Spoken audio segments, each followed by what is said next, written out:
옆에 분들과 이렇게 축복합니다. 참 대단하십니다. 우리 이 시간 다 같이 찬양합니다. 너는 담장 너머로 뻗은 나무 가지에 푸른 열매쳐 우리 박주며 찬양합시다. 하나님의 귀한 축복이 삶에 가득히 넘쳐날 거야. 우리 웃으며 찬양해요. 너는 어떤 시련이 와도 늘 이겨낼 강한 발이 있어. 전능하신 하나님께서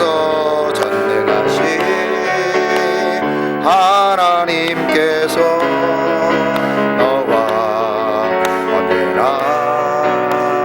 함께 하시니. 너는 하나님의 사람, 너는 하나님의 사람, 사랑스러운 하나님의 사람. 나는 널 위해 기도하며 내 길을 축복할 거야. 너는 하나님의 선물, 하나님의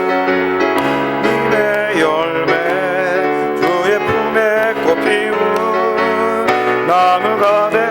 너는 하나님의 사람, 너는 하나님의 사람, 사랑스러운. 나는 널 위해 기도하며 내 길을 축복할 거야. 너는 하나님의 선물, 사랑스러운 하나님의 열매, 주의 품에 꽃 피운 나무가 되어줘. 아멘. 우리 모두가 그런 아름다운 삶을 사시기를 주님의 이름으로 축원합니다. 자, 오늘은 룻기의 말씀을 통해서 은혜 나누도록 합니다. 요즘은 해외 이민들이 많이 줄어들었지만 예전에는 미국을 중심으로 해서 한때 이 이민이 유행이었던 적이 있습니다. 제가 잠깐 있었던 미국의 한인 교회에서도 한국에서 치과 의사를 하셨던 분이 계셨는데 미국으로 와서 세탁소에서 바지를 다리고 계신 안수 집사님을 만나게 되었습니다. 이 세탁소에서도 이 수준이 있어요. 막 들어온 사람은 와이셔츠를 다리고, 조금 이제 경력이 있는 사람은 바지를 다리고, 또 이제 조금 실력이 되는 사람들은 이제 양복 상의들을 다리는 이런 이제 단계가 있는데, 이분은 이제 한 5년 차 되신 분이라 바지를 다리고 계셨습니다. 제가 그분께 여쭤봤습니다. 한국에서 의사하시면서 그렇게 좀 편안하게 다니시면 좋았을 텐데 왜 이렇게 미국에 와서 고생을 하십니까? 아무리 한국에서 의사로 있었다 할지라도 면허를 해주지 않기 때문에 미국에서 의사를 하려면 다시 대학을 다녀야 되고 면허 시험을 봐야 되기 때문에 거의 불가능하다고 봅니다. 그래서 대부분의 사람들이 이렇게 미국에서 고생을 합니다. 그분께 그렇게 한국에서 차라리 치과 의사를 하는 것이 낫지 않겠냐고 말씀을 드렸더니 자기는 차라리 미국에서 이렇게 바지를 다리는 것이 훨씬 낫다는 겁니다. 하루 종일 남의 냄새나는 이빨이나 뽑아야 되고 또 환자들에게 시달리는 그런 생각을 하면은 그냥 미국에서 그저 그렇게 바지 다리면서 속 편하게 있는 것이 훨씬 낫다고 그렇게 말하는 것을 들어봤습니다. 실질적으로 치과에서 생긴 일입니다. 충치를 뽑은 할아버지가 계산을 하다가 화가 나서 치과 의사를 불러다가 화를 냅니다. 아니 이빨 하나 뽑는데 1초밖에 안 걸리는데 뭔 돈을 그렇게 몇만 원이나 받느냐고 그렇게 화를 내더랍니다. 그러자 의사가 화가 나서 앞으로 할아버지 이빨은 하루 종일 천천히 뽑아드릴게요 그렇게 얘기했다고 합니다. 그렇게 사람마다 이렇게 한국에서 열심히 살아보려고 하지만 힘드니까 이민을 가는 것 아니겠습니까? 사람마다 이민을 선택하는 이유는 다 다르지만 대부분 그래도 내가 고국에서 사는 것보다 해외 나가서 좀 고생하면 더 우리 자녀들 잘 되고 또 거기서 성공할 수 있다, 이런 목적 때문에 이민을 가는 것이 아니겠습니까? 오늘 본문에 소개된 이 엘리멜렉의 가정 역시 당시 유다 베들레헴의 극심한 흉년을 피하기 위해서 모압이라는 곳으로 이민을 떠나게 됩니다. 이 베들레헴이라고 하는 지명이 떡집이라는 뜻을 가지고 있습니다. 그래서 이 베들레헴은 원래 땅이 비옥하고 물이 아주 풍성한 그런 지역으로 소문이 나 있습니다. 그런데 그런 지역에 살고 있던 이 엘리멜렉의 가정이 모압으로 이민을 갈 정도로 당시 전 이스라엘에 심각한 흉년이 오게 되었다는 것이죠. 그런데 문제는 이스라엘에서 특별히 이 엘리멜렉이 이민지로 선택한 곳 이 모압이라는 곳이 문제입니다.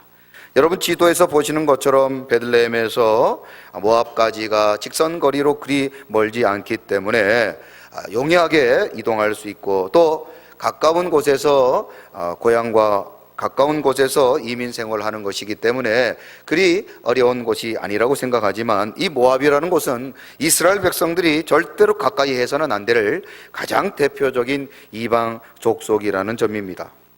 이 모압은 이 아브라함의 조카 롯이 소돔과 고모라가 멸망할 때 그의 두 딸과 함께 산에 숨어 들어가게 되는데 이 두 딸들이 아버지에게 술을 먹여 간음케 하여 자녀를 출생하게 되는데 그 자녀들의 후손들이 바로 모압과 암몬 족속이라는 것입니다. 그리하여 신명기 23장 3절에서는 이스라엘 백성들에게 이 암몬과 모압 족속을 절대로 상종하지 말라고 다음과 같이 경고하십니다. 자, 같이 한번 읽어보십니다. 시작. 암몬 사람과 모압 사람은 여호와의 총에 들어오지 못하리니 그들에게 속한 자는 10대뿐 아니라 영원히 여호와의 총에 들어오지 못하리라. 아멘. 이 모압의 사람들과는 절대로 상종하지 말고 이스라엘 백성들 가운데도 그들을 들이지 말라고 분명히 경고하고 있습니다. 모압과의 관계가 이러함에도 불구하고 이스라엘 백성들이 모압으로 이민을 간다는 것은 이스라엘 공동체를 포기할 뿐 아니라 그들의 신앙을 포기하겠다는 뜻을 포함하고 있는 것입니다. 그럼에도 불구하고 엘리멜렉의 가정은 이 극심한 흉년을 도저히 피할 수 없어서 모압으로 이민을 가게 된 것입니다. 엘리멜렉이라고 하는 이 이름을 한번 우리가 살펴볼 필요가 있습니다. 엘리멜렉이라는 이름은 하나님은 왕이시다. 같이 한번 따라해 보시죠. 하나님은 왕이시다. 자, 이 엘리멜렉이라는 이 가문의 이름은 하나님은 왕이시다. 하나님을 주인으로 모시는 그런 가정이었습니다. 그런 가정이 이제 하나님께서 주신 기업을 포기하고 이방 족속으로, 그것도 하나님이 가장 싫어하시는 이방 족속이었던 모압으로 이민을 가게 된 것입니다. 물론 인생에서 먹고 사는 문제가 중요합니다. 그러나 하나님이 왕이시라고 고백했던 이 엘리멜렉이 이 흉년을 끝까지 견디면서 하나님께서 주시는 은혜를 구하며 베들레헴에 머물렀어야 됨에도 불구하고 그들이 얼마나 힘들었으면 이렇게 믿음의 지경을 또 믿음의 기업을 포기하고 모압이라는 나라로 갔을까. 이해는 되지만 그들이 이렇게 그들의 기업을 버리고 떠나가게 된 것은 정말 안타까운 일입니다. 실제로 모압으로 이민을 갔던 엘리멜렉이 모압에서 잘 살았으면 좋았겠지만 룻기 1장 3절과 5절에 보면 그 땅에 가서 그만 남편도 죽고 두 아들도 죽게 되었다는 사실을 성경은 우리에게 말씀하고 있습니다. 자, 룻기 1장 3절과 5절도 한번 읽어보십니다. 시작. 나오미의 남편 엘리멜렉이 죽고 나오미와 그의 두 아들이 남았으며 말론과 기럨 두 사람이 다 죽고 그 여인은 두 아들과 남편 뒤에 남았더라. 아멘. 이민을 가자마자 남편이 죽고 모압에 머문 지 10년이 되던 때 사랑하는 두 아들까지 목숨을 잃고 말았습니다. 남편이 왜 죽었는지는 성경을 통해서 알 수 없지만 이 두 아들의 죽음은 그들의 이름을 통해서 그들의 죽음을 추측할 수 있습니다. 말론과 기럨이라는 이름 뜻은 병약하고 쇠약하다. 병약하고 쇠약하다. 이들의 이름만 봐도 그들이 몸이 약해서 아마도 모압 땅에서 죽음을 당했다라고 하는 것을 우리가 추측해 볼 수 있습니다. 어찌 부모가 자식의 이름을 이렇게 지을 수 있겠는가 할 수 있겠지만 유대인들은 자녀들의 이름을 지을 때 당시 그 출생 상황을 그대로 이름으로 표현한 경우들이 종종 있었습니다. 창세기 25장 25절 26절에도 보면 이삭의 두 아들 에서와 야곱의 이름들을 다음과 같은 이유 때문에 붙이게 되죠. 자, 같이 한번 읽어보십니다. 시작. 먼저 나온 자는 붉고 전신이 털올 같아서 26조 또 읽어볼까요? 시작. 후에 나온 아우는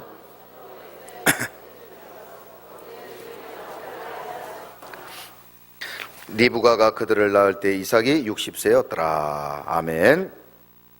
자, 몸이 붉고 전신에 몸에 털이 많아서 그 이름을 뭐라고 붙였다고요?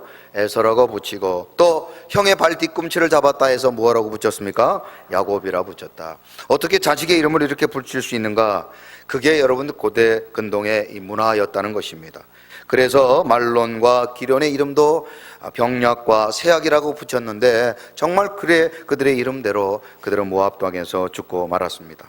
이유야 어찌 되었던 흉년을 피해서 잘 살아보겠다고 모압으로 이민을 갔던 이 엘리멜렉의 가정 가문이 그만 남편이 죽고 생떼 같은 아들들이 죽게 되었으니 남아있는 이 여인의 마음이 어떠했을까? 게다가 아들들은 다행히 결혼은 했지만 문제는 자식 하나 낳지 못하고 죽었다는 사실입니다. 이것은 우리나라 말로 대가 끊기게 될 상황이라는 것이죠. 이런 상황에서 홀로 남아있던 여인의 심정, 그 여인의 이름은 나옴이라고 기록되어 있는데 과연 그 여인의 심정이 어떠했을까? 여러분, 우리가 살면서 피눈물이 난다 그런 표현을 사용하지 않습니까? 바로 나오미가 피눈물이 나는 상황에 처해진 것 같습니다. 성경은 당시 나오미의 이 괴로운 심정을 룻기 1장 20절에서 다음과 같이 우리에게 묘사하고 있습니다. 같이 한번 읽어봅니다. 시작. 나오미가 그들에게 이르되 나를 나오미라 부르지 말고 나를 마라라 부르라. 이는 전능자가 나를 심히 괴롭게 하셨음이니라. 아멘. 히브리어로 나오미라는 말은 꿀물이라는 뜻을 가지고 있습니다. 여러분, 꿀. 우리 김예일 집사님이 우리 임지연 집사님을 부를 때 하니 이렇게 부른다고 제가 알고 있는데, 그렇게 나옴이라는 뜻이 하니, 꿀물이라는 뜻을 가지고 있습니다. 반면에 마라라는 말은 쓴물이라는 뜻을 가지고 있습니다. 여러분, 우리가 살면서 한번 쓴맛을 봐야 되겠다 그런 표현을 쓰지 않습니까? 이 쓴맛을 보다 쓴물이다 했을 때의 표현이 바로 마라라고 하는 것입니다. 이스라엘 백성들이 출애굽 과정에서 물을 찾던 중에 어떤 곳을 도착합니다. 그래서 그곳에 보니 물이 있어 그 물을 마셨는데 그 물이 너무 써서 먹지 못하죠. 그래서 그 물이 있는 곳을 출애굽기 15장 23절에 이렇게 부릅니다. 같이 읽어봐요. 시작. 마라에 이르렀더니 그곳 물이 써서 마시지 못하겠으므로 그 이름을 마라라 하였더라. 아멘. 그러므로 꿀물 같았던 나오미의 인생이 쓴물이 되고 말았습니다. 희망을 가지고 떠났던 이민 생활에 이제는 남편과 두 아들을 잊어버리고 슬픔 가운데 있던 나오미, 그래서 더 이상 모압에 머물 수 없어 그의 고향 유다 베들레헴으로 돌아오고 있는 것입니다. 그런데 나오미가 베들레헴으로 돌아왔을 때 그 시기가 성경에 보니 또 기가 막힙니다. 자, 룻기 1장 22절 같이 한번 읽어보십니다. 시작. 나오미가 모압 지방에서 그의 며느리 모압 여인과 룻과 함께 돌아왔는데 그들이 보리 추수 시작할 때에 베들레헴에 이르렀더라. 아멘. 보리 추수가 시작된 상황, 이것은 3월과 4월에 해당되는 시기로 우리나라 이 보릿고개와 같은 시기입니다. 이스라엘 역시 이 보리를 추수할 때가 가장 궁핍한 때라는 사실입니다. 그렇지 않아도 낙심하고 절망했던 나오미, 가난하고 굶주렸던 나오미가 고향에 돌아왔는데 바로 그 시기가 가장 힘들고 어려운 시기라는 사실입니다. 엎친 데 덮친 격으로 설상가상 사면초가의 상황이 된 것입니다. 넉넉할 때 돌아왔다면 그래도 고향 사람들로부터 도움을 받았을 터인데 지금 가장 힘들고 어려운 시기에 돌아와 나오미를 도와줄 사람이 아무도 없다는 사실입니다. 게다가 나오미가 돌아오면서 모압의 여인을 며느리로 삼아 데리고 왔습니다. 앞서 말씀드렸던 것처럼 이스라엘 백성들이 가장 증오했던 이방 족속 가운데 대표적인 족속이 바로 모압 족속인데, 그 모압 족속의 여인을 자신의 며느리로 데려온 나오미를 과연 누가 돌보아 주겠냐는 것입니다. 이민을 가서 잘 살고 출세해서 돌아와도 환영을 받을까 말까 한 것이 세상인데, 고향 버리고 신앙 버리고 믿음 버리고 떠났던 나오미가 한마디로 거짓골이 되어 나타났으니 누가 반겨주겠냐는 것입니다. 솔직히 우리가 룻기 1장을 읽어보면 가슴이 답답해집니다. 인생을 살다 보면 누구든지 이런 일을 만나게도 됩니다. 사업도 건강도 물질도 잃어버렸는데 누가 한 사람 도와줄 상황, 누가 도와줄 그런 사람 없을 때 우리는 낙심하고 절망할 수밖에 없죠. 바로 나오미가 그런 상황에 있었다는 것입니다. 그런데 성경은 룻기 1장으로 끝나지 아니하고 룻기 2장, 3장, 4장을 거치면서 그런 나오미에게 하나님은 놀라운 위로를 허락해 주십니다. 하나님은 역전의 하나님이십니다. 하나님은 나오미의 인생을 그렇게 끝나도록 내버려 두지 않으셨습니다. 혹시 저와 여러분들 가운데 지금 나오미처럼 사면초가의 고난 고통 가운데 계신 분들이 계십니까? 도저히 빛이 보이지 아니하고 답답하고 자꾸 일이 꼬이고 힘들고 어렵습니까? 낙심하지 마십시오. 두려워하지 마십시오. 절망하지 마십시오. 왜냐하면 하나님은 당신의 백성을 책임져 주시기 때문입니다. 하나님께 붙들리면 하나님이 책임져 주신다는 사실을 우리 서광의 성도님들을 믿으시기를 주님의 이름으로 축원합니다.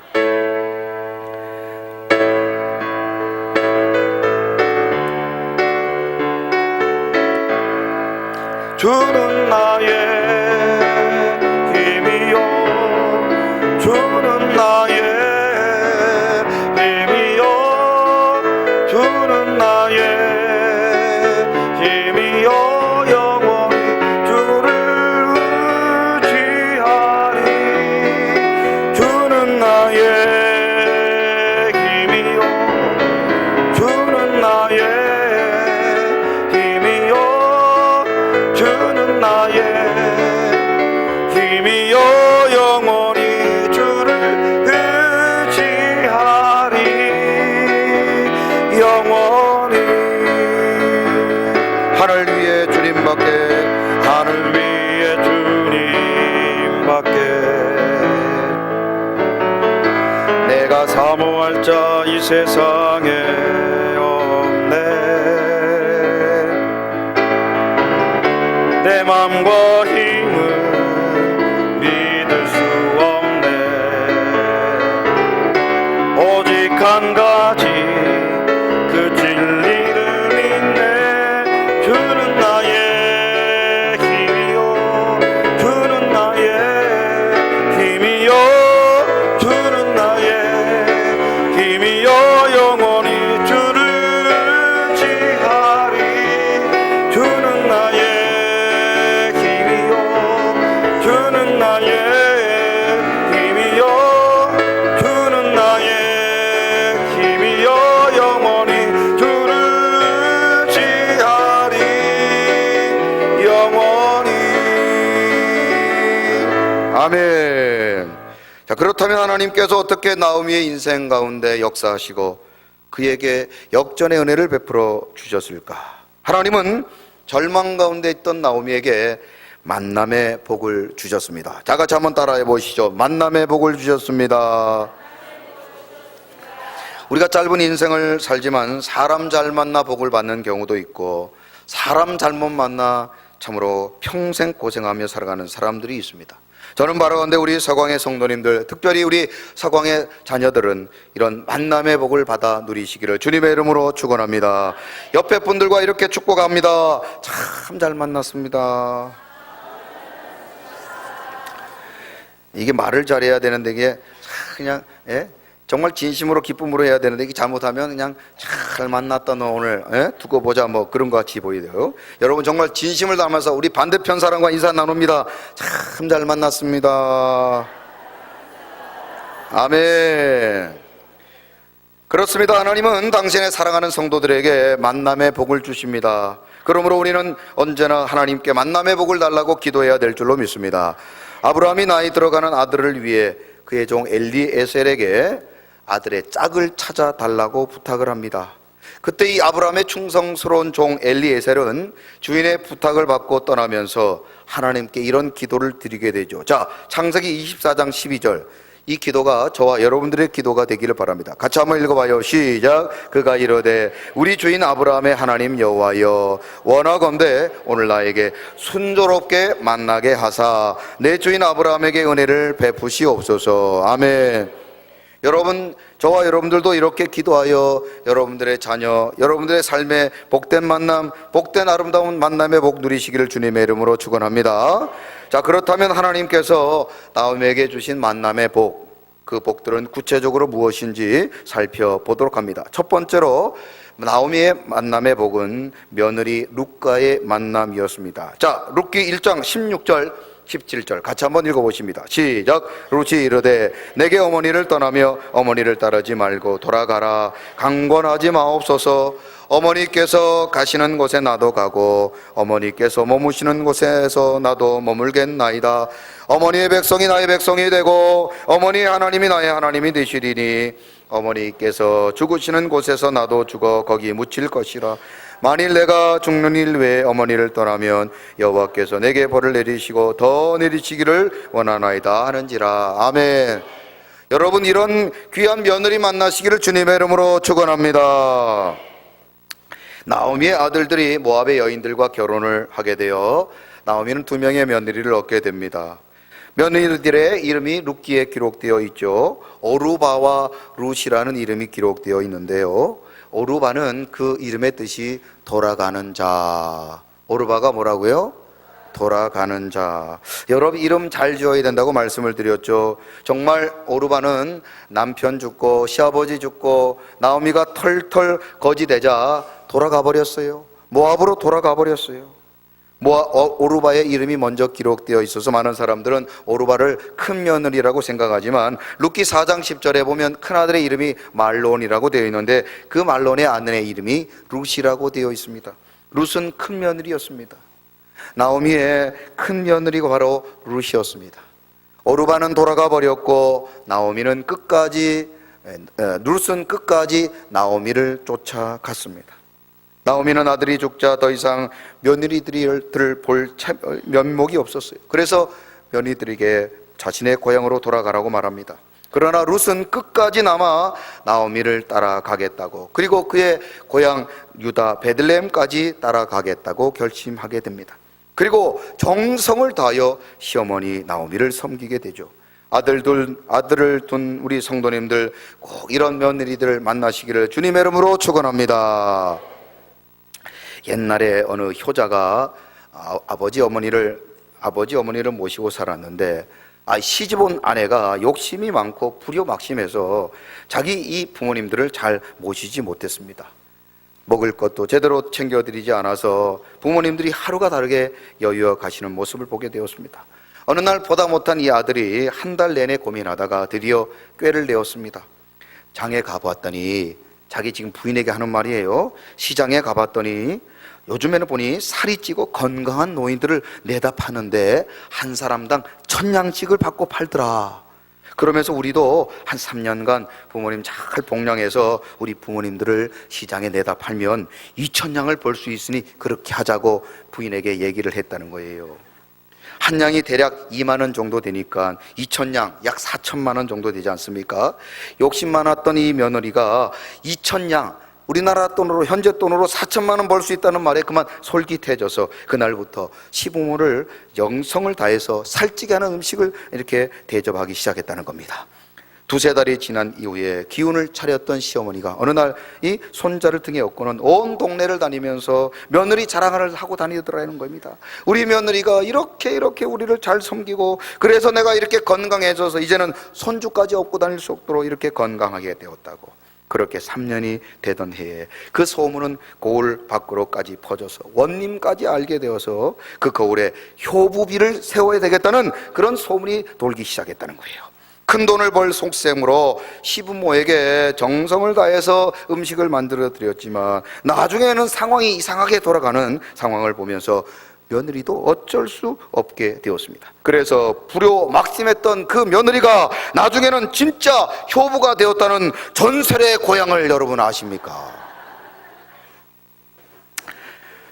나오미는 남편도 잃어버리고 사랑하는 2 아들도 잃어버렸지만 아무것도 가진 것 없는 자신을 지극정성으로 섬기며 자비를 베풀었던 귀한 며느리 룻을 만나게 되었습니다. 이런 복이 저와 여러분들에게도 있기를 주님의 이름으로 축원합니다. 그런 복이 저와 여러분들의 인생 가운데 여러분들이 만나게 될 며느리와 여러분들이 만나게 될 사위 가운데 이런 복이 꼭 있기를 주님의 이름으로 축원합니다.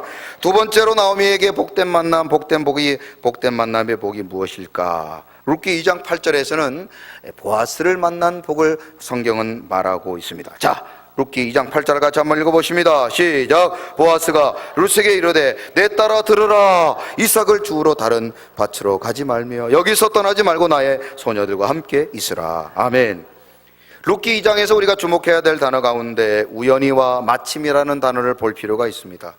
이것은 어디까지나 우리 입장에서 우연과 마침이죠. 그것은 하나님의 편에서는 하나님의 예정하심과 계획하심이라는 사실입니다.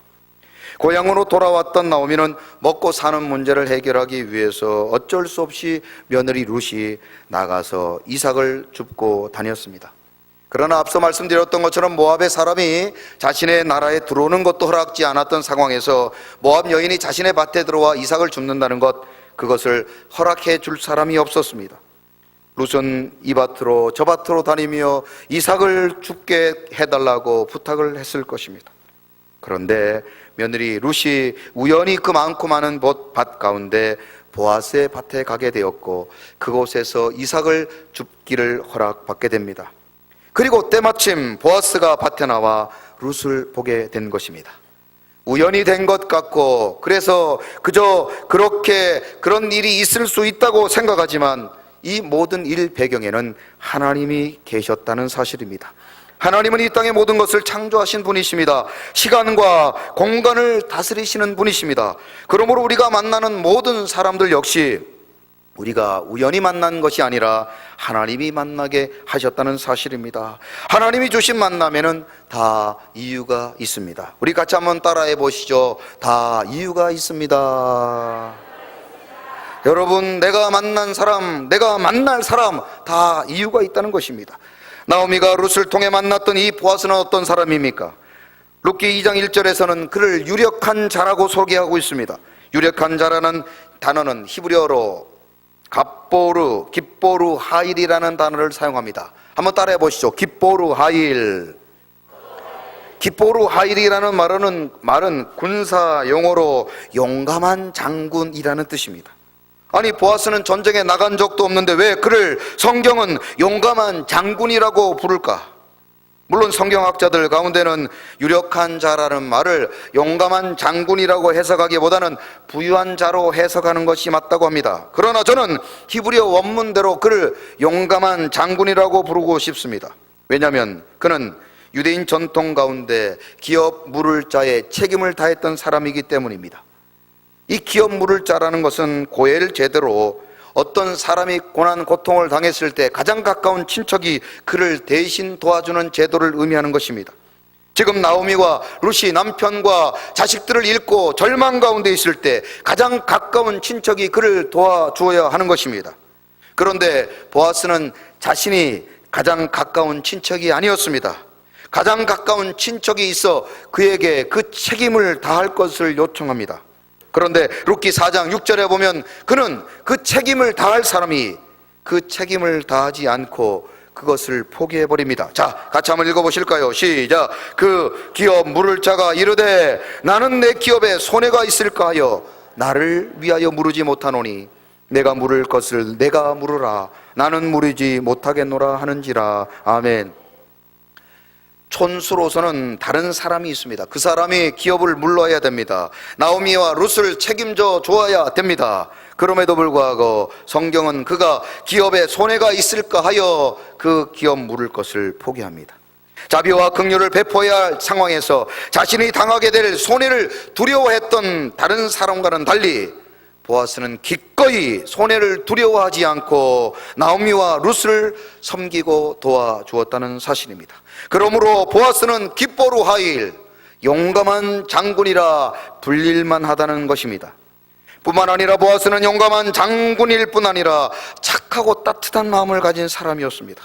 이방 여인이 자신의 밭에 들어오는 것을 금하고 있던 시절 자신의 밭에서 이삭을 줍기를 기꺼이 허락해 줄 뿐 아니라 일하고 있던 사람들에게 이 여인을 함부로 대하지 말 것을 당부하며 시원한 물을 마음껏 마시라고 배려해 줍니다. 요즘처럼 더울 때 시원한 물 한 컵 대접받는 것 얼마나 감사한 일입니까? 보아스의 친절은 여기에서 그치지 아니하고 룻기 2장 15절에서는 보다 적극적인 자비를 베풉니다. 원래는 이삭을 줍는 것은 추수가 끝난 밭에 들어가 이삭을 줍게 되어 있는데 룻에게서는 아직 추수가 끝나지 않았음에도 불구하고 그 단 사이를 다니며 이삭을 주라고 말합니다. 심지어 보아스는 룻기 2장 16절에 룻에게 이런 배려까지 합니다. 같이 한번 읽어보시죠. 시작. 또 그를 위하여 곡식 다발에서 조금씩 뽑아 버려서 그에게 줍고 하고 꾸짖지 말라 하니라. 아멘. 떨어진 이삭으로만은 살 수 없기 때문에 아예 단에서 뽑아서 그를 위해 버려두라고 한 것입니다. 세상에 이런 사람이 어디 있습니까? 서광의 성도님들은 이런 사람들을 사위로 맞으시기를 주님의 이름으로 축원합니다. 우리 서광의 성도님들은 보아스처럼 살아가시기를 주님의 이름으로 부탁드립니다. 힘들고 어려운 사람들에게 자비와 사랑을 베푸는 보아스, 그런 보아스가 되어주시고 그런 보아스를 만나시기를 주님의 이름으로 축원합니다. 말씀을 맺습니다. 나오미가 룻을 만나고 보아스를 만남으로 절망에서 소망으로, 슬픔에서 기쁨으로 그의 인생이 바뀌었듯이 이제 우리도 룻과 보아스를 만나야 될 줄로 믿습니다. 아니, 우리도 룻과 보아스가 되어야 될 줄로 믿습니다. 왜냐하면 이 땅에는 절망과 낙심 가운데 있는 나오미가 너무 많기 때문인 것입니다. 저는 우리 교회가 룻과 보아스와 같은 교회가 되어야 된다고 믿습니다. 하나님께서 이번 스리랑카 단기 선교와 작년부 수련회를 통해서 우리 교회가 룻과 보아스가 되기를 원하신다는 사실을 믿습니다. 우리 모든 서광의 성도님들, 이제 나오미처럼 낙심하고 절망했던 자들의 눈물을 닦아주고 그들을 위로해주는 그런 룻과 보아스가 되어 주시기를 바랍니다. 우리 옆 사람과 이렇게 축복합니다. 룻과 보아스가 됩시다. 룻과 보아스가 됩시다. 할렐루야. 위로하여라. 내가 아플 때 내가 너를 위로했듯이 눈물 닦아주어라. 내가 울 때 내가 내 눈물 닦아주었듯이 사랑은 나로 말미암는 은총, 사랑은 나로 말미암는 선물, 사랑은 나로 말미암는 긍휼. 사랑하라, 사랑하라. 위로하여라. 위로하여라. 내가 아플 때 내가 너를 위로했듯이 눈물 닦아주어라. 눈물 닦아주어라. 내가 울 때 내가 내 눈물 닦아줬듯이 다시 한번 위로하여라. 위로하여라. 내가 아플 때 내가 너를 위로했듯이 눈물 닦아주어라. 내가 울 때 내가 내 눈물 닦아주었듯이. 아멘. 저와 여러분들의 삶이 이런 삶이 되시기를 주님의 이름으로 축원합니다.